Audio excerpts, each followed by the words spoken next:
तो video Japan में demon slayer को रिलीज हुए 18 से 20 दिन हो चुके हैं और मूवी रिकॉर्ड पे रिकॉर्ड बनाते जा रहा है।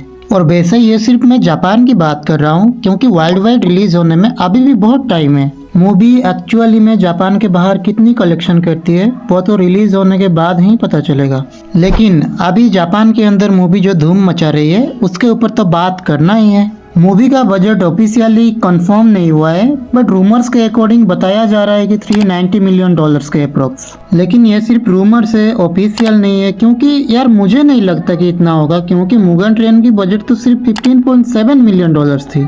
मेरे अकॉर्डिंग इन्फिनिटी कैसल पार्ट 1 का बजट हो सकता है 50 से 100 मिलियन डॉलर्स के बीच।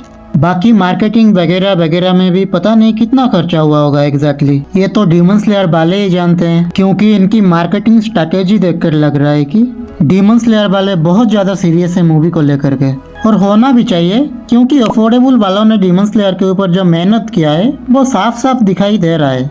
लेकिन मूवी जो लीक हुई है उसको सुनकर मैं भी थोड़ा डिसअपॉइंटेड हूँ, लेकिन क्या ही कर सकते हैं हम लोग। और न्यूज़ तो ये भी आ रही है कि उस लीक को 10 मिलियन से भी ज्यादा लोग देख चुके हैं। मैं तो बस यही कहूंगा कि यार लीक फुटेज में क्या ही रखा है, वो भी रिकॉर्डिंग किया गया फुटेज मोबाइल से। हाँ, अगर आप इसको देखने के बाद भी अगर थिएटर में फिर से मूवी को देखने जाते हो फिर ठीक है। हालांकि डीमन स्लेयर की टीम ने ऑलरेडी वार्निंग दे दी है कि जो भी इलीगली अपलोड कर रहा है या फिर फुटेज को डिस्ट्रीब्यूट कर रहा है उसके ऊपर लीगल एक्शन लिया जाएगा, और जो भी देखा है या फिर देख रहा है इलीगली उसके ऊपर भी लीगल एक्शन लिया जाएगा। और आप इनकी हाइप की अंदाजा इस बात से लगा सकते हो कि इसने अपनी ओपनिंग डे यानी कि फ्राइडे के दिन ही इसने अपनी रिकॉर्ड ब्रेकिंग कलेक्शन कर लिया पूरे 1.64 बिलियन येन के साथ, जो कि बनते हैं $11.11 मिलियन।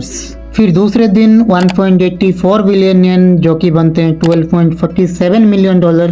फिर तीसरे दिन 2.03 बिलियन येन यानी कि $13.76 मिलियन।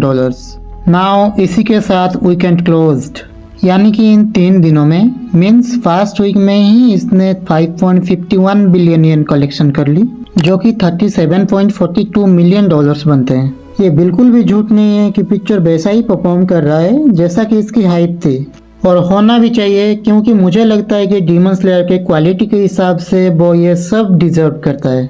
और सबसे बड़ी बात, मूवी सिर्फ 17 दिन के अंदर इसने 17.63 बिलियन येन की कलेक्शन कर ली, जो कि बनते हैं $119 मिलियन से भी ज्यादा। और इसी के साथ demon slayer infinity castle part 1 बन जाता है, become the 10th highest grossing film of all time in Japan.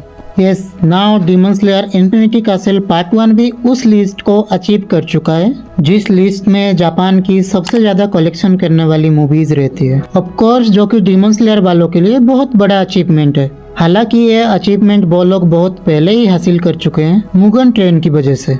वैसे इस लिस्ट में मेरा फेवरेट योर नेम भी शामिल है। बस अब देखना ये रह गया कि इन्फिनिटी कैसल पार्ट 1 जापान के अंदर ही मुगन ट्रेन की ऑल टाइम रिकॉर्ड को ब्रेक कर पाती है या फिर नहीं, क्योंकि मुगन ट्रेन जापान के अंदर ही 40.43 बिलियन येन की कलेक्शन किया था, और ये बहुत ज्यादा है, वो भी सिर्फ जापान के अंदर। अगर इन्फिनिटी कैसल इसको ब्रेक कर देता है तो वो सबसे ज्यादा कलेक्शन करने वाली एनिमे मूवी बन जाएगी, यानी कि इन दोनों का टक्कर आपस में ही हो रहा है।